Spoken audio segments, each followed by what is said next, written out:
Eh bien, je suis très heureuse de m'adresser à vous pour vous parler de la France, pour vous parler de ce royaume de France dont Sainte Jeanne d'Arc disait « La France est le plus beau royaume après celui du ciel ». Et les choses ne peuvent pas avoir changé. La France reste ce royaume dont la Vierge Marie est la reine.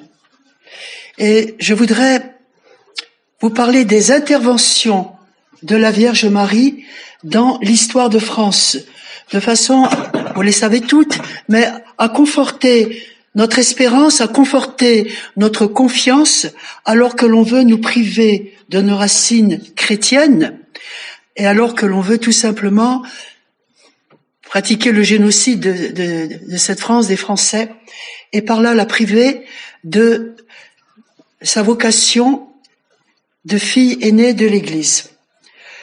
Et pour expliquer les interventions de la Vierge Marie dans l'histoire de France, il faut le faire à travers ses interventions au nom de son Immaculée Conception. Voilà, si vous voulez, un petit peu le plan de ce petit entretien qui est modeste, qui reste tout à fait familial. Et si vous avez des questions à poser, ne vous gênez pas. Et je voulais féliciter, c'est bien qu'on ait un enfant avec nous. Quel âge avez-vous? 16, combien? 13 ans. Et votre prénom? Ambroise. C'est bien Ambroise, un très joli prénom. Et vous savez quel est le message de la Sainte Vierge à Pontmain? Vous avez vu le film, là, tout de suite? Et avant, qu'a-t-elle dit? Elle a commencé comment? Mais, il y en a, on souffle par là. Les Mayennais soufflent. Mais priez mes enfants. Mais priez mes enfants. Et nous connaissons tous des petits-enfants que, on sait aussi qu'elle a dit en 1947 à l'île Bouchard, dites aux petits-enfants de prier pour la France, elle en a grand besoin. Voilà, c'est un petit peu le préambule. Au cours de la nuit de Noël 496, Saint Rémy, évêque de Reims, en baptisant Clovis et 3000 de ses guerriers, baptisait la France et lui révélait sa vocation. Car la France a une vocation particulière. Le pape Pie XII rappelait souvent que chaque nation, comme chaque individu, a sa vocation propre. Et quelle est la vocation de la France, révélée par l'évêque Saint Rémy, la nuit de Noël 496? Apprenez, mon fils, que le royaume de France est prédestiné à la défense de l'Église romaine. Nous nous arrêtons souvent, et moi aussi, nous nous arrêtons souvent au fait que la France est fille aînée de l'Église. Certes, mais elle a à ce titre un combat à mener. Elle est prédestinée à la défense de l'Église romaine. Et cette mission n'appartient pas seulement aux prélats, au gouvernement de la France, etc. Elle est dévolue à chaque Français, à notre poste de combat, qui soit celui d'être le fondateur d'une librairie catholique, ou bien d'être père et mère de famille, etc. Nous devons garder cette perspective à la défense de l'Église romaine. Et Saint Rémy ajoutait, qui est la seule véritable Église de Jésus-Christ. Ne nous leurrons pas à l'heure où on nous parle tant d'une Église, entre guillemets, qui réunirait toutes les religions. Non, non. La seule Église véritable de Jésus-Christ. Et là, ce n'est pas moi qui le dis. Je le répète. Nous en étions avertis dès 496. Ce royaume durera jusqu'à la fin des temps. Il sera victorieux et prospère tant qu'il restera fidèle à la foi romaine mais il sera rudement châtié toutes les fois qu'il faillira à sa mission, qu'il sera infidèle à la vocation. Remarquons donc ce terme de vocation qu'employait déjà le cardinal Eugenio Pacelli, qui deviendrait le pape, Eugenio Pacelli, qui allait devenir le pape Pie XII. Oui, bravo. Le pape Pie XII. Alors c'est très important, vous voyez, dans son discours prononcé à Notre-Dame de Chartres en 1937, à la France d'aujourd'hui qui l'interroge, la France d'autrefois va répondre en donnant à cette hérédité son véritable nom, la vocation. Car, mes frères, continuait Eugenio Pacelli, les peuples comme les individus ont leur vocation providentielle. Et vous voyez que cela rejoint la prophétie de Saint Rémy. Il ne sera donc pas contesté que la France soit appelée par le Créateur à une mission particulière, à une mission qui lui est propre. Il ne peut être contesté non plus à cause de la priorité et de l'antiquité de son baptême, comme de la révélation de Saint Rémy au baptistère de Reims, que je vous ai dite. Le royaume de France, il ne peut être contesté que la France soit la fille aînée de l'Église, à cause de la priorité, de l'antiquité de son baptême et de la prophétie de Saint Rémy. Ainsi d'ailleurs la désignait le pape Pie X, Saint Pie X. Va, fille aînée de l'Église, parce qu'aujourd'hui on conteste beaucoup ce titre de fille aînée de l'Église, et même, dans nos paroisses parfois. Va, fille aînée de l'Église, c'est Saint Pie X qui parle. Nation prédestinée, vase d'élection, va porter, comme par le passé, mon nom devant tous les peuples et tous les rois de la terre. Voyez votre mission, vous qui êtes Alexandre. Ambroise, ou Alexandre c'est le petit, c'est vrai. Ainsi, la désignait encore le pape Pie XI. Les pontifes romains, nos prédécesseurs, ont toujours, au cours des siècles, comblé de marques particulières de leur paternelle affection la France justement appelée la fille aînée de l'Église. Or, dans la logique des choses, parce que la Reine du Ciel, la Vierge Marie, est la mère de la Sainte Église, la filiation de la France avec l'Église, la dédicace à la Mère du Ciel. C'est pour cette raison que la vocation de la France est une vocation mariale. On parle très souvent de la vocation de la France, fille aînée de l'Église, mais on ne précise peut-être pas assez que la vocation de la France est une vocation mariale. Et cela explique les interventions de la Vierge Marie dans l'histoire de notre pays, dans l'histoire de son royaume, toutes les fois que la France est sur le point de perdre son identité nationale. Alors nous pouvons penser que la Vierge Marie se prépare à une intervention musclée, si on peut dire, vu le contexte actuel. Et pourquoi ? Parce que la France risque de perdre, la France risque d'être empêchée, si elle perd son identité nationale, d'accomplir sa mission divine, qui a été définie par Saint Rémy. La Sainte Vierge veille à chaque fois que la France, nous en donnerons des exemples dans la suite de ce petit entretien, à chaque fois elle intervient, parce qu'il faut que la France fille aînée de l'Église, la France missionnaire, continue sa mission.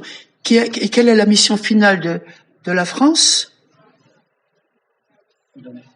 Comment ? La défense de l'Église. Oui, alors là, c'est bien. Faut bien s'en souvenir. La défense de l'Église romaine, la seule Église véritable de Jésus-Christ. la vocation de la France, à travers cette mission, est de faire régner le Sacré-Cœur, de faire régner le Christ, de faire régner le Sacré-Cœur jusqu'aux confins de l'univers. C'est pourquoi la France prend la défense de la Sainte Église, et c'est pourquoi la France est missionnaire, pour faire régner le Christ. Et c'est pourquoi la France elle-même est un royaume, même si d'autres ont usurpé la place et la fonction. La France reste un royaume. Saint Rémy nous le dit, il durera jusqu'à la fin des temps. Et encore en disant cela, je ne fais que survoler la question. Ainsi, est-ce le caractère marial de sa vocation qui a façonné l'âme de notre nation? Vocation plus que toute autre sacrée, noble, exaltante, et qui devrait être rassemblante dans le plein sens de la signification politique actuelle de cette expression. Elle devrait être rassemblante puisqu'elle appelle les Français à se ranger sous la bannière de la Reine du Ciel comme des vassaux dans l'ost de leur suzeraine.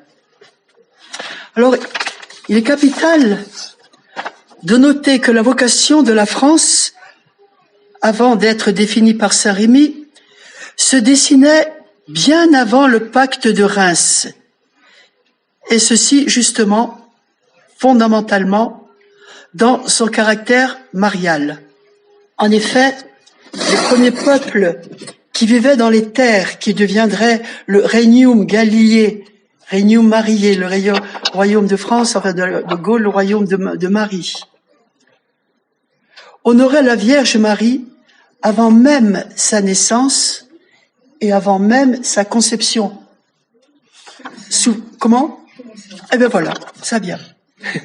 Souvenons-nous du premier acte de la miséricorde divine à l'heure du premier péché de nos premiers parents, Adam et Ève. Cette promesse qui a été véhiculée par Isaïe, chapitre 7, 14, « Ecce virgo concipiet et pariet filium ». Voici qu'une vierge concevra, et nous aurons son fils, et engendra un fils. La promesse d'une vierge qui enfanterait le Sauveur, cette promesse devait franchir les siècles et se faire presque universellement connaître, en particulier à la faveur de la dispersion du peuple juif. Mais alors que les autres nations, alors je vais vous citer l'Inde, la Chine, l'Égypte, la Perse, la Phénicie, la Grèce, avaient recueilli cette promesse et en gardaient le souvenir. Un souvenir fleuri, un souvenir sentimental. Mais seuls les druides de la Gaule avaient pris cette promesse au sérieux. Et ils avaient structuré toute leur société autour de cette promesse. Ils vivaient dans l'attente de cette Vierge qui enfanterait le Sauveur dans cette terre de Gaule qui prendrait un jour le nom de France, notre pays. Et c'est pourquoi, alors voyez, on a tous appris en primaire les druides, la grande robe blanche, la serpe, etc. Non, il faut savoir que s'ils étaient vêtus de robes blanches pour recueillir la sève qu'ils considéraient sacrée du gui, qui était issu du chêne rouge, qui est très rarissime dans les forêts, s'ils s'étaient revêtus de cette robe blanche et s'ils récoltaient la sève du gui, du chêne, avec une serpe d'or, c'était justement pour ne pas souiller cette sève, parce qu'ils avaient toujours cette pensée de la pureté parfaite de celle qui devait venir et qui enfanterait le Sauveur. Et cette pureté parfaite recoupe justement l'Immaculée Conception de la Vierge Marie. Et alors, ce qui est très intéressant, Donc, vous savez où vivaient les druides? Par exemple, là vous êtes bien placé pour le dire. Oui, et particulièrement. Parfait. Alors, oui, mais ce n'est pas encore le puits, mais c'est vrai. Alors, vous avez entendu parler de Chartres, la forêt des Carnutes. Alors, c'est vrai qu'il y a eu des druides. Alors, on va en parler. Au puits, il y en a eu pendant plusieurs, à Longpont, etc. Mais c'est surtout Chartres qui était considérée comme la forêt sacrée, puisque les druides annuellement s'y retrouvaient. Or là, une centaine d'années avant la naissance du Christ, le roi d'un petit royaume, parmi les royaumes de la Gaule, des druides, particulièrement le roi Priscus, n'ayant pas d'enfant et sentant venir la mort, a décidé de donner son bien en héritage, de donner son royaume en héritage. Et à qui l'a-t-il donné ce royaume? À qui l'a-t-il consacré?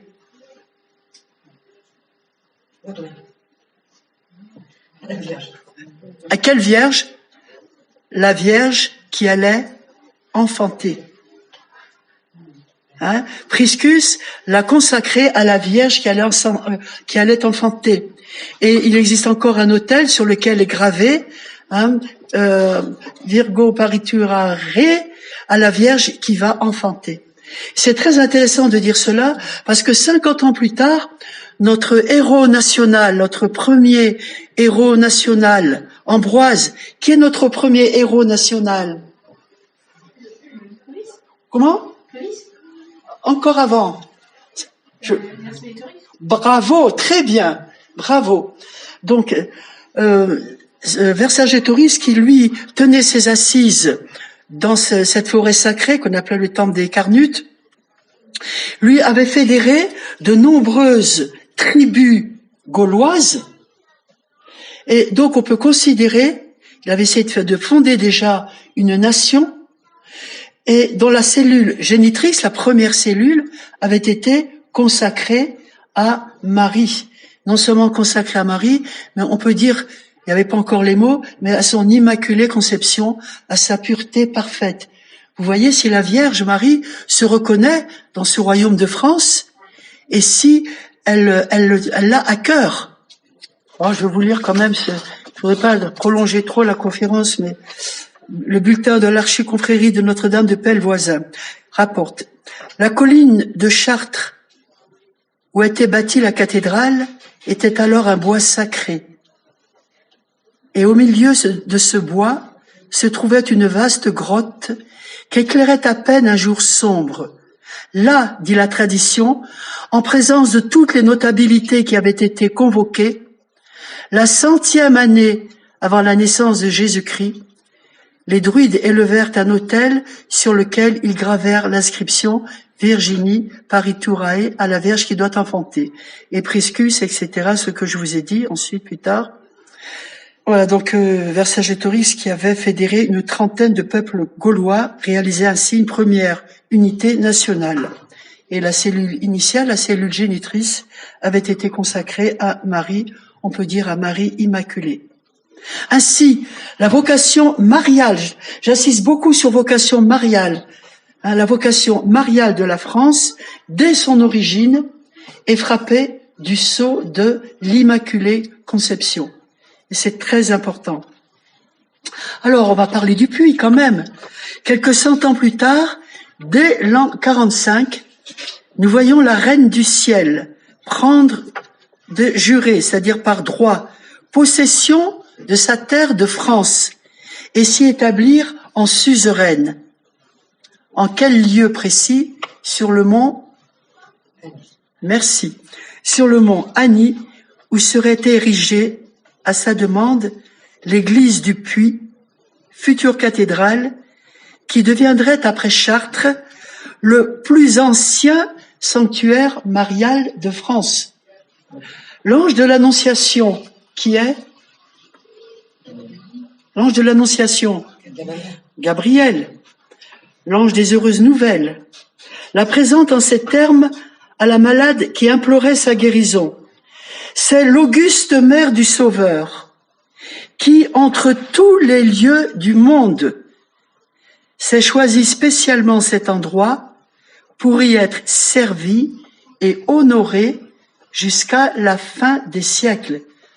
Donc soyez fiers les Poneaux et les Ponotes, hein. La Vierge Marie s'est choisie entre tous les lieux du monde, le mont Ani, pour y être honorée et servie jusqu'à la fin des siècles. C'est l'ange Gabriel qui dit ça? Oui, c'est l'ange Gabriel. Qui dit ça, l'ange Gabriel? Comment? Alors, c'est dans la tradition, parce qu'on n'a pas, c'est dans la tradition des apparitions de la Vierge Marie au puits. Hein? Et vous savez que la ville du Puy est, par exemple, l'hôtel principal de la cathédrale est consacré à l'Annonciation de la Vierge Marie. Alors, j'insiste un peu sur le Puy parce que nous sommes au Puy. Hein, tant pis. Alors, davantage que servie, plus encore qu'honorée, la Vierge du Puy sera choyée par les Poneaux. Et pas mal de prêtres, et puis une tradition sous-jacente un petit peu, affirme que lorsque la Vierge Marie est apparue au puits, c'était de son vivant, par un don de bilocation. D'ailleurs, les années correspondent. Hein. Ça n'a pas été, comment dire, érigé en dogme, mais beaucoup considèrent que la Vierge Marie, au lieu de descendre du ciel, comme dans les autres apparitions, dans sa hâte de s'établir en France, aurait exercé un don de bilocation. Ça reste plausible, car les faits avaient lieu une 60aine d'années après sa naissance. Je vous le signale, mon devoir est de vous instruire de ce qui est tenu pour vrai, évidemment sans pouvoir le démontrer. Ce n'est pas moi qui l'invente. Et quoi qu'il en soit, la Vierge Marie apparaît radieuse sur le mont Ani, et c'est de ce trône qu'elle exerce ses fonctions, car reine des anges, elle apparaît entourée d'une multitude de servites célestes, reine du clergé, car elle reçoit dans ce sanctuaire l'hommage de 15 souverains, dont celui qui allait devenir empereur.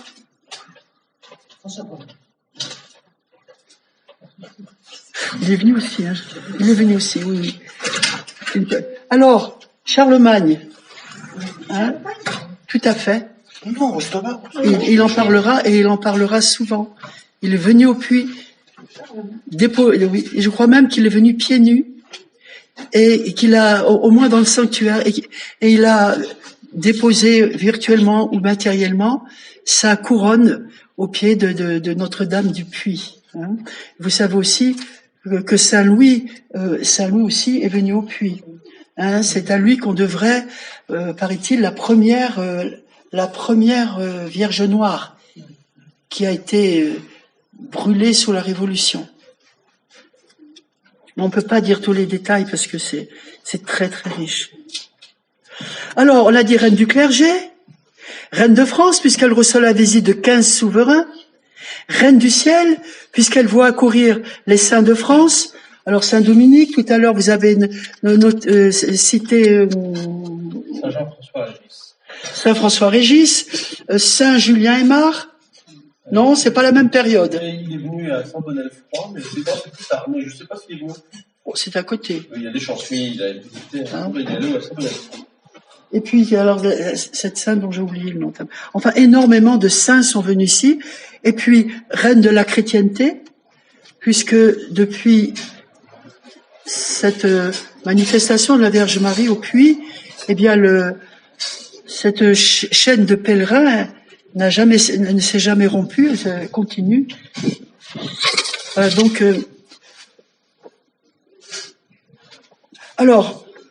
elle voit à l'accueil une suite indénombrable de pèlerins, notamment à l'occasion des jubilés.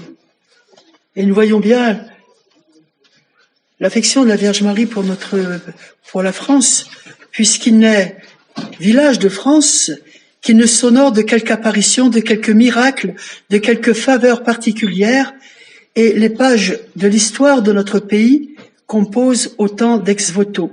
En réalité, la Vierge Marie et la France sont attelées à la même tâche, qui est la défense de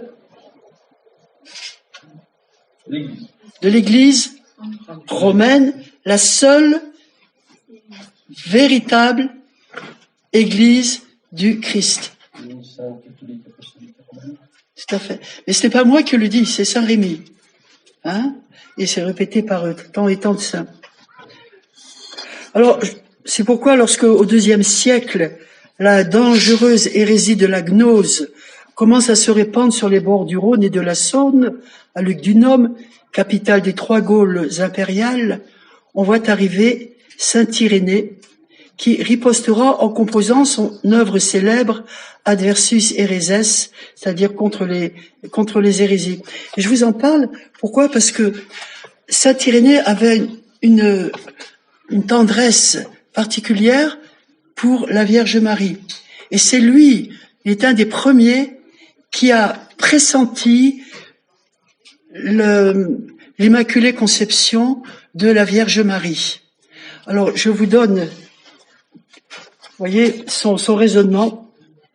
Je fais une parenthèse. Avant saint Irénée, quel était l'évêque qui est venu à Lyon, qui a été martyrisé? Saint Potin. Parfait.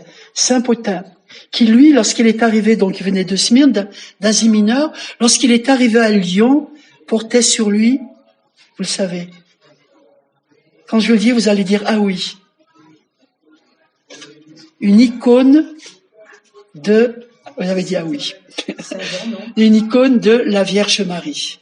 C'est Saint Potin qui a introduit l'image de la Vierge Marie à Lyon. C'est pourquoi Lyon est une ville mariale aussi. Et saint Irénée, ensuite, c'est lui le premier qui a enseigné,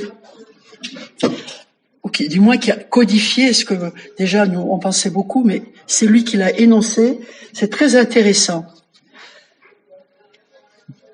La première Ève écoute la voix de l'ange de perdition, désobéit à Dieu et engendre le genre humain dans la mort du péché. Tandis que la nouvelle Ève, elle écoute la voix de l'ange du salut, elle obéit à Dieu et elle régénère le genre humain dans la vie de la grâce. C'était déjà conduire à réfléchir sur la conception de Marie. Alors je vais sauter quelques pages parce que ça c'était extrêmement détaillé et je ne voudrais pas que vous vous endormiez à la faveur du soleil. Et je voudrais, pour vous que je le retrouve, je voudrais vous citer, voilà. Donc la France exulte, hein, elle a honoré l'Immaculée Conception dès le XIIe siècle. Dès le XIIe siècle à Lyon, devançant même le dogme, la France, Lyon célébrait l'Immaculée Conception. Il y avait déjà à Paris, à la Sorbonne, à l'université théologique, il y avait déjà une fête de l'Immaculée Conception. Mais alors voilà, j'aime beaucoup ces quelques vers de Pierre Corneille qui sont très beaux et qui reprennent le raisonnement de saint Irénée. Par l'une vient la mort et par l'autre la vie. L'une ouvre les enfers et l'autre ouvre les cieux. Cette Ève, cependant, qui nous engage aux flammes, est formée sans corruption. La première Ève. Hein? Et la Vierge bénie, entre toutes les femmes, serait-elle moins pure en sa conception? Voyez, il a repris le raisonnement de saint Irénée. C'est très beau, ça. C'est une très belle preuve. Ève a été conçue sans péché. Et la Vierge Marie, elle, ne serait pas conçu sans péché? Ce que Dieu donne bien à la mère des hommes, ne le refusons pas à la mère de Dieu. Alors, la France anticipe sur la promulgation du dogme. Qui a promulgué le dogme de l'Immaculée Conception? Oui, Saint Pie X. En quelle année? Mais il faut le savoir. 1908. Oh 1854. Mais oui, mais c'est pas ça. C'est pas ta petite. Pardon. Non, excusez-moi. Non, madame, mais vous racontez pas mal de bêtises quand même, je trouve, depuis le début. Si vous voulez bien me laisser la place. Non, je vais peut-être pas vous laisser la place, mais je vous engagerai. Excusez-moi pour Pie X, mais je vous engage à consulter les documents qui ont alimenté cette conférence. Madame, Saint Pie X, Oui, c'est le dogme de l'Immaculée Conception, c'est Saint-Internet Soulier, c'est... Oui, c'est Internet Soulier. Ah, mais non. Non, Non, là, je vais en parler de ça. Je vais parler, c'est bien plus tard. C'est bien plus tard, hein. Je vais en parler de l'apparition de Lourdes. Après, je reprendrai la place. Écoutez, monsieur, Mais je vais rétablir quelques vérités quand même. si ça ne va pas, moi, je vous conseille de ne pas rester. Ce sera votre façon de protester. J'espère que vous Chacun son tour. Alors, donc oui, par le pape Pie IX, je vous ai dit Saint Pie X, Pie IX. Alors, la France anticipe la promulgation du dogme en 1854 par le pape Pie IX et la Sainte Vierge elle-même. C'est à la France, toute dévouée à célébrer le privilège de sa conception immaculée, que la Vierge Marie va faire connaître le vocable sous lequel elle veut être honorée. Donc, c'est en quelle année? Non, monsieur. 1854, vous avez dit, pour, qu'est-ce que c'était?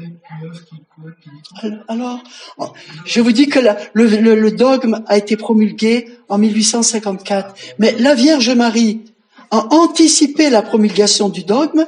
En quelles circonstances, monsieur? C'est l'apparition de Lourdes. Non! On ne sait pas. Mais si, vous le savez. Vous le savez très bien. En 1830, lors de son apparition à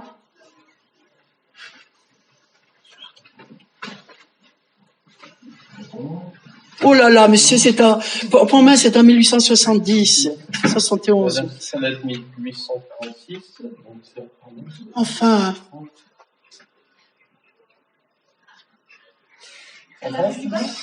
Oui? Qui l'a dit? Oui? Sainte-Catherine-après. Oui? Où ça? Dans Paris. Alors c'est à vous que je laisserai mon fauteuil tout à l'heure. Hein? À la rue du Bac en 1830, à Sainte-Catherine-Labouré. Hein? Je suis l'Immaculée Conception. Et vous avez tous sur vous la médaille miraculeuse qu'il faut porter, qu'il faut honorer, hein, cette médaille miraculeuse sur laquelle est gravé donc au Marie conçu. Et la Vierge Marie est venue nous enseigner comment elle voulait être, sous quel vocable elle voulait être honorée. Et à partir de là, vous savez à quel point la médaille miraculeuse a été connue de façon fulgurante dans le monde entier. Hein, mais notons que c'est à partir de la France que ce vocable a été connu. Vous connaissez tous beaucoup d'histoires de personnes sauvées par la médaille miraculeuse, et en particulier la conversion du juif.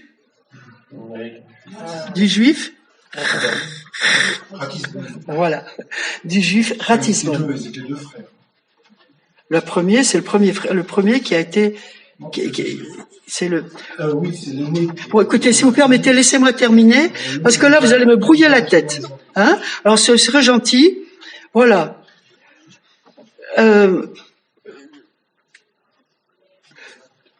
Donc, à partir de là, donc le dogme va être promulgué en 1854 par Pie IX. Vous savez que Pie IX, pour promulguer ce dogme, a demandé à consulter tous les évêques, ce qui s'est appelé le concile par écrit. On l'a dénommé. Il a consulté les évêques pour savoir si oui ou non il allait promulguer ce dogme. Et alors la Reine du Ciel. C'est le dogme de l'Immaculée Conception? Non, c'est Pie XII qui a proclamé le dogme de l'Immaculée Conception. Alors Pie IX, il a proclamé quel dogme? Là, vous êtes tous en train de me brouiller la tête. Hein. Non, c'est Pie IX. C'est l'Assomption, Pie XII. De l'Assomption. Voilà, c'est l'Assomption. Et Pie IX, c'est l'Immaculée Conception. Alors la Vierge Marie, ensuite, qu'a-t-elle fait? Eh bien, entre guillemets, elle a entrepris une tournée dans la France où elle apparaît dans cette vocable de l'Immaculée pour remercier la France et puis pour l'inciter à continuer à faire connaître la prière victorieuse attachée à son privilège. Alors, à Lourdes, nous y sommes. En quelle année? Monsieur? Mais pas du tout, monsieur. Mais non. Puisque la Vierge Marie, le dogme a été promulgué en 1854. Après, ça brûle. 60. Non, là, non, 1858. Voilà, 1858. À Lourdes, le 25 mars 1858. Fête de 25 mars. Fête de l'Annonciation. La Sainte Vierge Marie apparaît à Bernadette Soubirous et décline son identité. Que soy, alors je parle l'accent, que soy era Immaculada Conception. Je suis l'Immaculée Conception. Et venant en quelque sorte confirmer le dogme, 4 ans après. À Pontmain. Alors Pontmain, on va insister un petit peu sur Pontmain puisque nous sommes dans la 150e année de l'apparition de la Vierge Marie à Pontmain. Nous sommes... C'est pas mon téléphone celui-là. Je voulais juste l'heure, Nelly, s'il vous plaît, parce que je ne veux pas trop... 17h32. Et on a commencé à 17h, en gros. Oui, bon, encore 10 minutes, vous supporterez 10 minutes. Et donc, à Pontmain, que s'est-il passé? Eh bien, vous le savez, la Prusse avait envahi, donc vous l'avez vu sur le film, avait pénétré en France par l'Est, Sedan, le siège de Paris, enfin, etc. Et elle s'apprêtait à envahir la Bretagne. Et si la Vierge Marie avait envahi, les Prussiens avaient envahi la Bretagne, c'en était fait de notre France, parce qu'ils se seraient partagés toutes nos régions et ils auraient imposé la religion luthérienne. Alors ça, la Vierge Marie ne l'a pas supporté, surtout sa Bretagne. Bretagne qui est terre mariale. Pourquoi est-elle terre mariale, la Bretagne?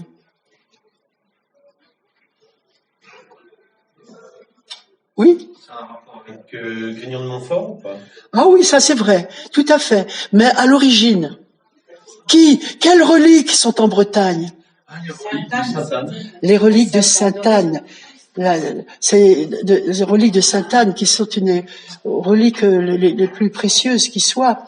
Et vous savez que le corps de Sainte-Anne a voyagé avec les premiers chrétiens qui ont été chassés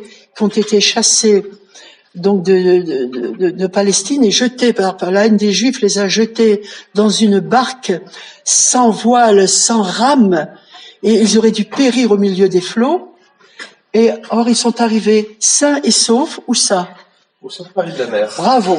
Ils sont arrivés, et ça, je vous engage à y aller, c'est merveilleux, les Sainte-Marie de la Mer. Oh, c'est beau.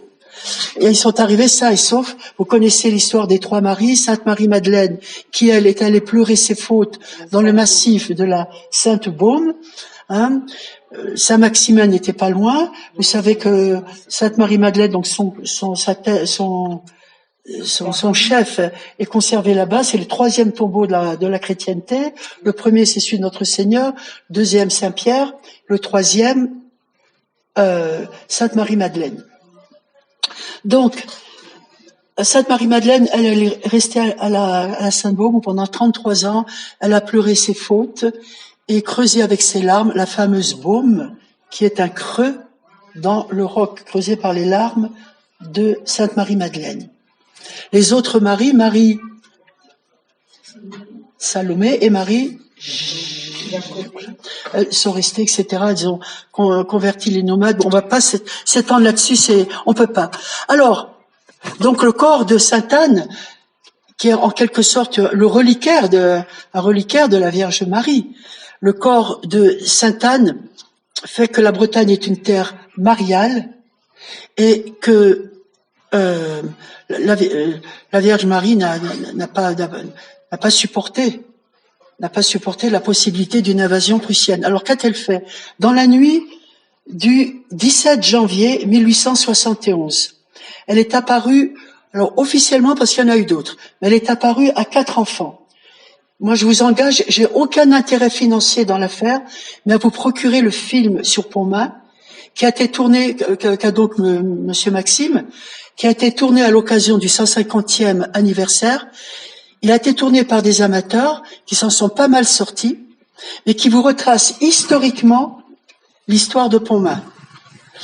Donc, la Vierge Marie est apparue à 4 enfants. Toute la paroisse, donc, alertée, est venue les rejoindre devant la Grange Barbedette. Vous savez l'histoire. Et elle est apparue très rapidement. Elle a pris la position de l'Immaculée Conception. Et les enfants Barbedette, les 2 principaux voyants, l'ont tout de suite identifiée comme l'Immaculée Conception, parce que leur bon curé, l'abbé Guérin, parce que leur bon curé leur avait enseigné l'histoire de l'Immaculée Conception et tout le monde dans le village portait la médaille miraculeuse. Et très vite aussi, la Vierge Marie a été entourée d'un cercle ovale bleu, comme un cercle qui rappelait celui de la médaille miraculeuse. Donc la Vierge Marie est apparue. Alors donc, intervention dans l'histoire de France, puisqu'elle leur a dit, mais priez, mes enfants, Dieu vous exaucera en peu de temps. Et effectivement, Dieu a exaucé, on peut dire, instantanément la prière des enfants et la prière de toute la paroisse, puisque au moment même de l'apparition, les Prussiens qui campaient aux portes de Laval, c'est-à-dire à 40 kilomètres, l'étang de Berbé, c'est 40 kilomètres, je crois. À 40 kilomètres de Laval, personne n'a rien compris. Les Prussiens ont décampé. C'est le cas de dire le verbe décamper. Ils avaient décampé avec leur barda, c'est aussi un terme militaire.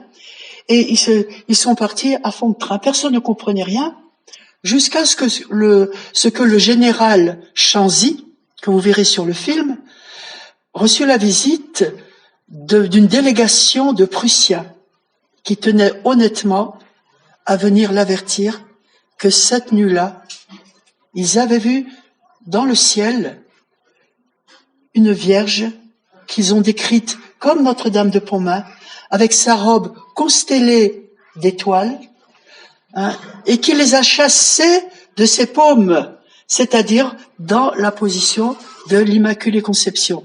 Ça a été aussi confirmé par le général Schmitt et confirmé aussi par Frédéric Charles de Prusse, quand ses officiers sont venus lui dire « Mais enfin, prince, nous avons tout gagné. Nous sommes rentrés en France de partout. Nous allons conquérir facilement la Bretagne et vous nous dites d'arrêter ?» Alors il a répondu « Une Madone nous barre la route. » L'Immaculée Conception. Et à partir de 1830, 1854, 1858, 1871, ce qui nous mène 1914, à la bataille.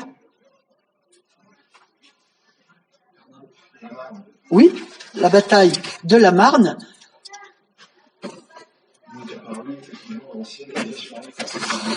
Alors, vous permettez, je vais le terminer.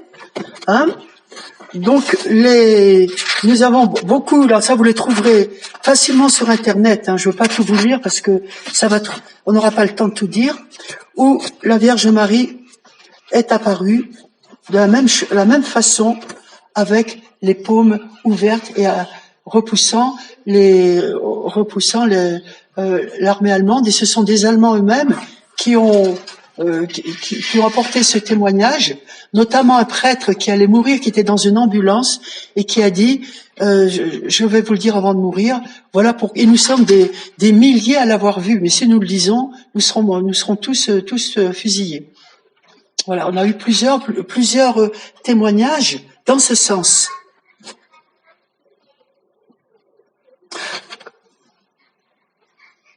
Ils allaient donc investir Paris, et dans cette Vierge vêtue de blanc, avec une ceinture bleue, qui ne reconnaîtrait, et qui repousse de ses bras étendus les Allemands, qui ne reconnaîtraient l'Immaculée Conception. Alors, maintenant, nous passons à l'île Bouchard, en Touraine. C'était le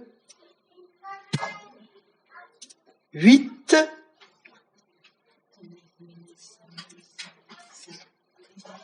fête de l'Immaculée Conception. Oui, tout à fait. Puisqu'on a fêté, voilà. Ah oui, c'est magnifique, les Bouchards. Comment? 1947. Qu'est-ce que j'ai dit, 1800? Oui. En 1947. Alors là, c'est long. Bon, si vous considérez qu'il n'y a pas trop de bêtises dans cette conférence, il y a les livres sur l'île Bouchard, sur Pontmain, sur Cotignac, qui sont là à la procure de Monsieur Maxime. On peut pas tout raconter parce que pourtant Cotignac, c'est tellement précieux, il faut une conférence à part pour parler de Cotignac, c'est merveilleux. Il y a un lien aussi avec Notre-Dame-des-Grâces. Oui, vous y êtes allé? Je suis allée il y a pas longtemps, il y a pas un mois. Eh ben, vous auriez pu nous y rencontrer, parce qu'il y a un film qui est en train de se tourner là-bas sur les apparitions. J'ai fait la Saint-Maximin. La Sainte-Baume.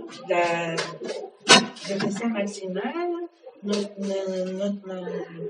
Sainte-Marie-des-Grâces. Et les Saintes-Maries de la Mer. Et Cotignac et la Sainte-Baume. Et vous êtes allé au Bessillon, là où est apparu Saint-Joseph? Oui. Parfait.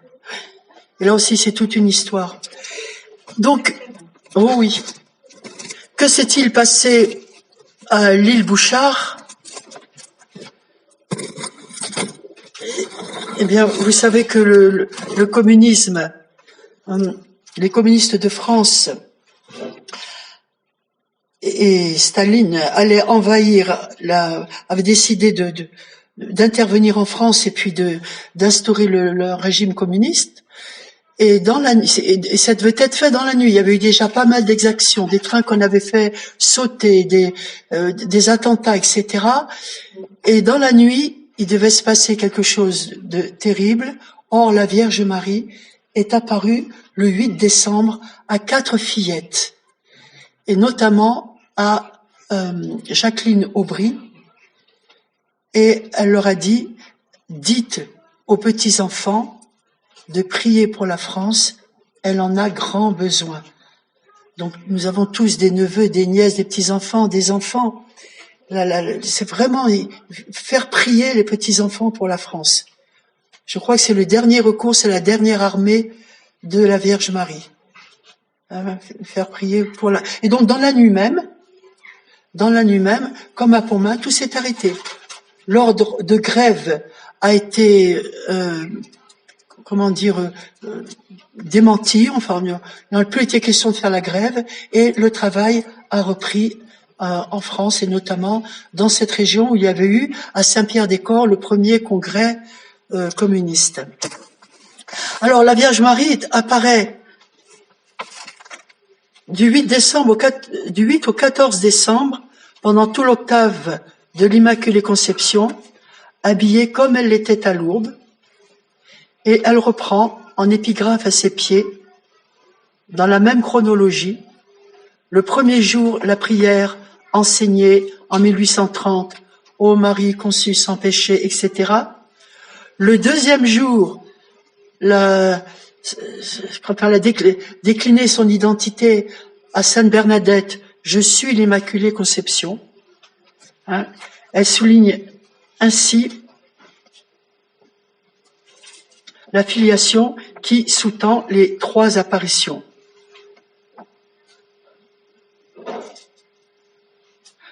Ainsi, la dilection de la Reine du Ciel pour la France, pour notre pays, est intrinsèquement liée au culte que nous vouons à son Immaculée Conception.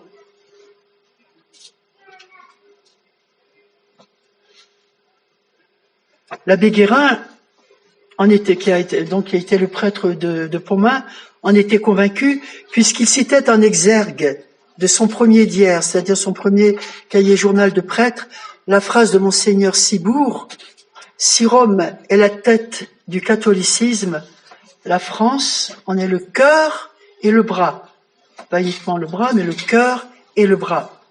Ainsi, cette mission de la défense de la Sainte Église place la France aux côtés de la Vierge, sous l'étendard de son Immaculée Conception.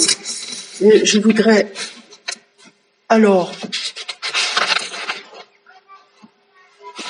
je vais sauter parce que ça c'était une très très longue conférence, donc je vais sauter pas mal de choses.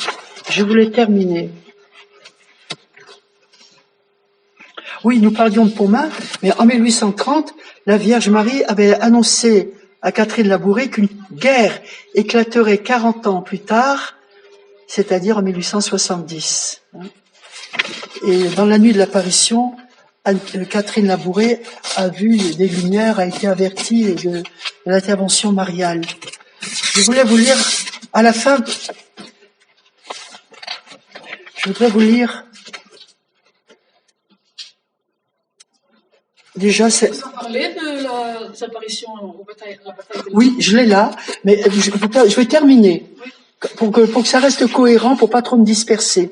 Et parce que nous avons aussi une longue route à faire. Hein, il faut aussi faire notre pèlerinage à la cathédrale.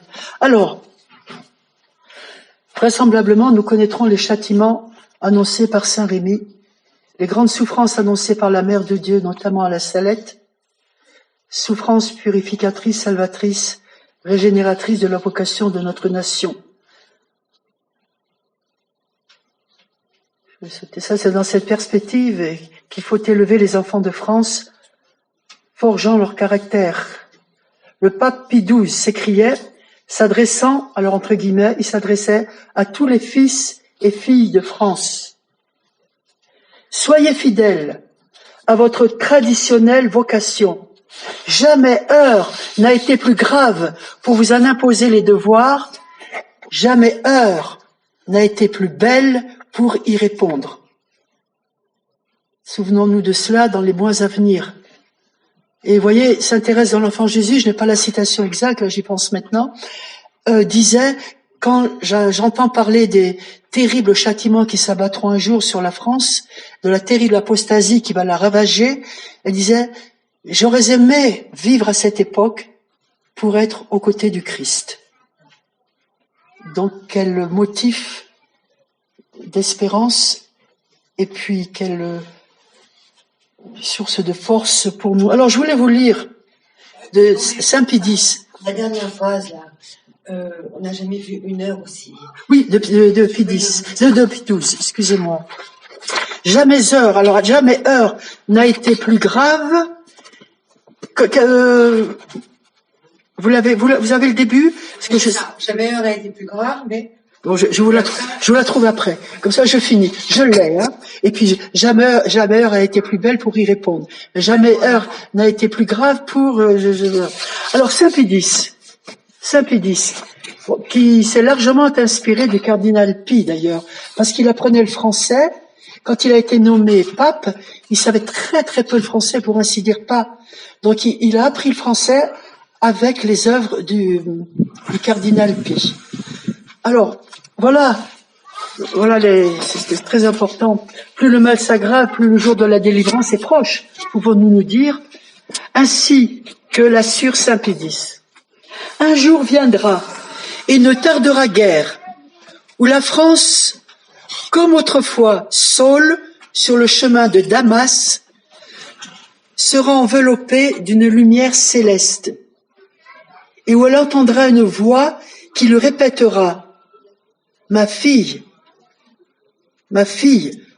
pourquoi me persécutes-tu » Et sur sa réponse, « Qui êtes-vous, Seigneur ?»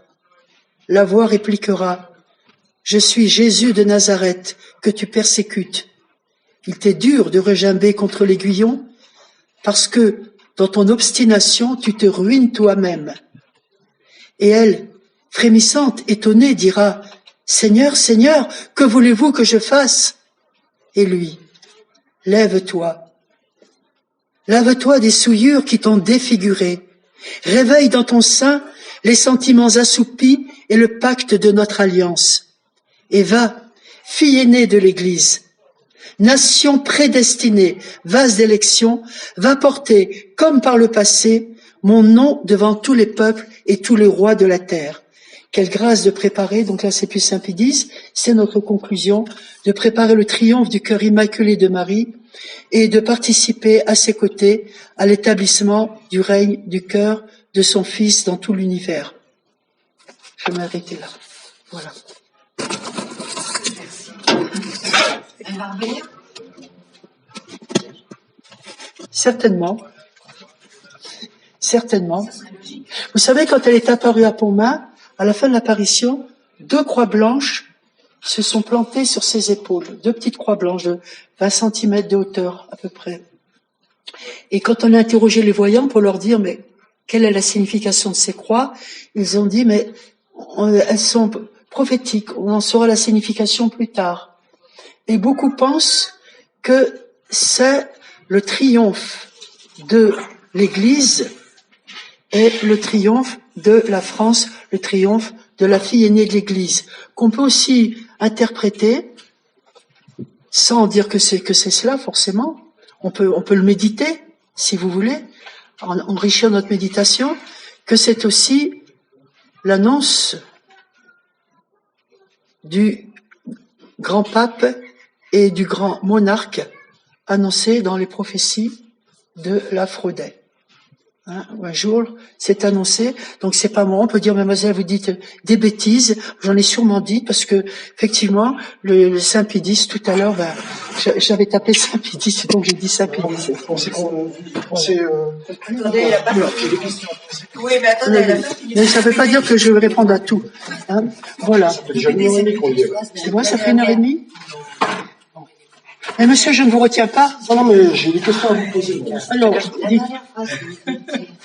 Oui. De la grande prévision de...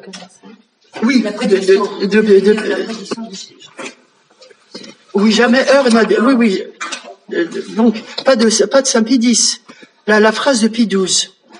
Alors, comme j'ai sauté... Le croix blanche pourrait aussi signifier... Le triomphe de la Sainte Église et de la fille aînée de l'Église, c'est-à-dire de la France, la Sainte Église, la fille aînée de l'Église, comme aussi le retour d'un grand pape et d'un grand monarque. Comme ça a été annoncé dans les prophéties de l'Aphrodite. De l'Aphrodite. Cherchez sur Internet Marie-Julie Jaini. Comment ça s'écrit, l'Aphrodite? Est-ce que c'est Là, c'est un lieu? Là, oui. C'est en Bretagne, c'est bien ça, hein, c'est votre coin. F-R-A-U-D-A-I-S. Alors, je vais vous retrouver la phrase. Voilà, la voilà. Le pape Pie XII s'écriait, s'adressant à tous les fils et les filles de France. Soyez fidèles à votre traditionnelle vocation, jamais heure n'a été plus grave pour vous en imposer les devoirs. Voilà, c'est ça que vous avez noté? C'était vous ou qu'est-ce qu'il... Voilà, jamais heure n'a été plus grave pour en imposer les devoirs et jamais heure n'a été plus belle pour y répondre. Voilà.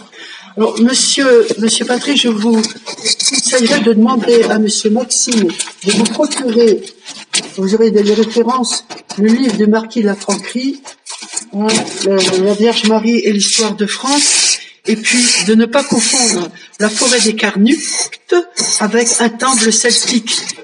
Voilà, mais je ne discuterai pas davantage parce que je pense pas que ça va bien le coup. Je ne sais pas si vous voulez d'autres explications. Vous savez, je veux dire quelque chose. Et ça, c'est ce qui se dit à Pontmain. Lorsque la Vierge Marie est apparue à Pontmain, on ne l'a jamais vue disparaître.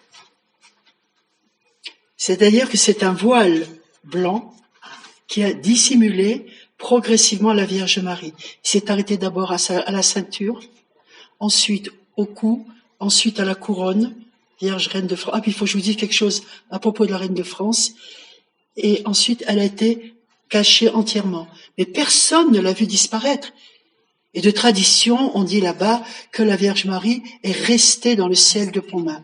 Et là, je voulais vous dire, mais on peut pas tout dire, et surtout, alors, après la conférence, on peut citer des petits détails. Vous savez, quand la Vierge Marie est apparue à Pontmain, elle est apparue en Reine de France avec la robe étoilée et cette couronne. Or, cette robe étoilée, et ça, c'est l'abbé de Nantes qui l'a souligné, c'est pas moi qui l'ai découvert toute seule, c'est l'abbé de Nantes. Lorsqu'elle est apparue au frère Fiacre à Cotignac, quand elle est apparue au frère Fiacre, elle est apparue en Reine de France pour annoncer la naissance du dauphin, hein, et elle avait une robe bleue étoilée. Donc, vous voyez, il y a un lien entre l'apparition de Pontmain, l'apparition de Cotignac et l'apparition de Pontmain. Moi, je vous engage, je vous dis, je n'ai aucun intérêt financier dans ce film de Pontmain, dont le bénéfice est donné pour agrandir, meubler, etc. Une petite chapelle qui s'est fondée là-bas, à Pontmain même. Donc, je vous engage à acheter ce film. Je pense pas que Monsieur Maxime me dira le contraire. Mais va bientôt sortir pour Noël, toujours sous l'égide de Monsieur l'abbé Gendron, le film de Cotignac, espérons qu'il sera monté. Là, tout le profit de ce film, le bénéfice, parce qu'il va aussi servir à rembourser les avances qui ont été effectuées, tout le bénéfice de ce film va aller pour participer, sinon acheter complètement, pour participer à l'achat d'une couronne pour Saint Joseph, qui est apparu au Bessillon le 7 juin 1660. Pourquoi? Bon, parce que la Vierge Marie a été couronnée en 1938, pour le centenaire du vœu, le 300e centenaire du vœu de Louis XIII. La Vierge Marie a été couronnée, l'enfant Jésus a été couronné, mais pas Saint Joseph de Cotignac. Or, Saint Joseph de Cotignac est apparu, bon, bien sûr, avec tous ses titres, mais qu'il tient de quoi? De sa royauté. Il est fils de David, hein, et roi de France, parce qu'il a hérité de cette mission dont Israël n'a pas voulu, puisqu'ils ont crucifié le Christ. Le Christ avait prévenu, cet héritage sera enlevé à ce peuple et remis à un autre peuple. Ce ne sont pas les mots exacts. Hein, donc Saint Joseph, donc déjà par sa filiation descendant du roi David, est roi. Il est l'époux de la Vierge Marie qui est reine du ciel, reine de France, et il est aussi roi de France. Et enfin, mais beaucoup de choses à dire. Je vais m'arrêter là. Voilà. Est-ce que vous savez s'il y a actuellement des apparitions?